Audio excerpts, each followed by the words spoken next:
Pada suatu hari di pedalaman Pulau Bali, terdapat sebuah desa yang makmur dan juga subur. Di desa itu, tinggallah sepasang suami istri. Mereka bekerja sebagai petani. Menjelang musim panen, si suami berkata kepada istrinya, "Sang suami, jika nanti hasil panen kita melimpah, buatlah tumpeng nasi yang besar. Kemudian, undanglah tetangga untuk makan bersama." Sang istri, "Baiklah suamiku," dengan perasaan senang.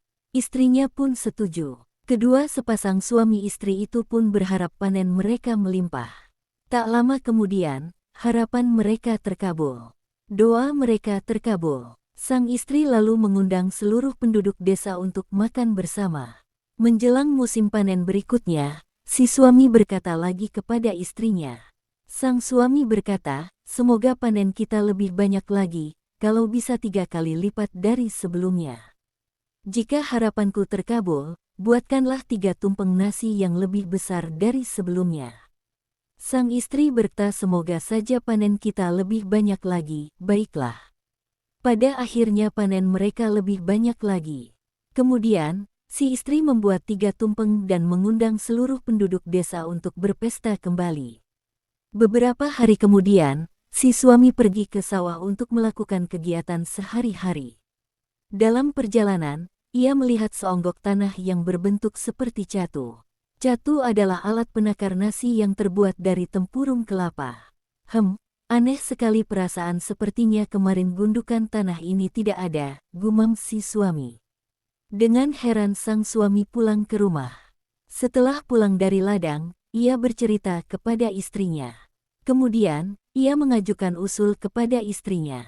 "Sang suami, istriku, bagaimana kalau kita membuat beberapa catu nasi?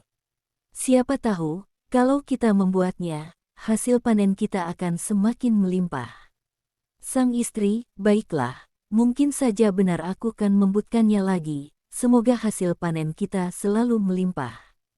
Sejak saat itu, si istri rajin membuat catu nasi. Setiap catu nasi yang dibuatnya, ia niatkan untuk menambah hasil panennya. Seperti biasa sang suami akan bekerja ke sawah, namun, sang suami menyadari ada keanehan yang terjadi. Onggokan tanah yang ia temukan sebelumnya semakin membesar. Ternyata setiap si istri membuat catu nasi, saat itu pula onggokan tanah semakin membesar. Sepasang suami istri itu pun tak menyadarinya. Bahkan, si istri membuat catu nasi yang lebih besar setiap harinya. Lama-kelamaan, onggokan tanah itu berubah menjadi sebuah bukit. Setelah si petani dan istrinya berhenti membuat catu nasi, onggokan tanah itu pun juga berhenti membesar. Sejak saat itu, onggokan tanah itu disebut dengan Bukit Catu.